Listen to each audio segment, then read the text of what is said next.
ঢাকা শহরে বাড়ছে আবারও অপরাধ, শুরু হয়েছে আতঙ্ক।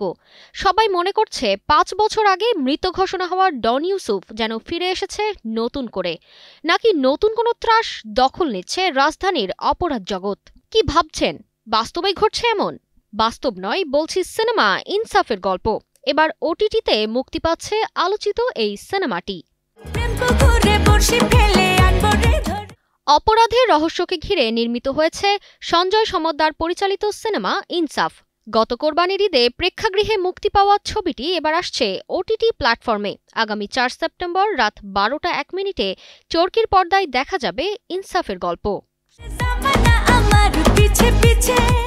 চরকির ভেরিফাইড ফেসবুক পেজে দর্শকদের অনেকেই প্রকাশ করেছিলেন ইনসাফ দেখার আগ্রহের কথা। মূলত তাদের কথা মাথায় রেখেই এবার সিনেমাটি মুক্তি পাচ্ছে, এমনটাই জানিয়েছে চরকি কর্তৃপক্ষ। তারা আশা করছে দেশ বিদেশের দর্শকদের কাছে জনপ্রিয়তা পাবে এই সিনেমা। বাংলাদেশের প্রথম ইমিউনিটি বুস্টার সমৃদ্ধ ফ্যান্টাস্টিক হ্যাপি এনার্জি বিস্কিট। ইনসাফে ইউসুফ চরিত্রে অভিনয় করেছেন শরীফুল রাজ। ইউসুফের মতো সন্ত্রাসীকে রুখতে বিপরীতে দাঁড়ান আইনশৃঙ্খলা বাহিনীর চৌকস কর্মকর্তা জাহান খান, যার চরিত্রে আছেন তাসনিয়া ফারিন।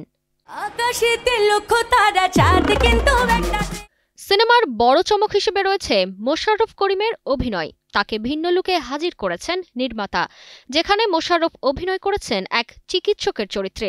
এই চরিত্রের মাধ্যমে চলচ্চিত্রে উঠে এসেছে চিকিৎসা সেবার সিন্ডিকেশন প্রসঙ্গ। এছাড়া সিনেমাতে আরও অভিনয় করেছেন ডন, মিশা সওদাগর ও ফজলুর রহমান বাবু।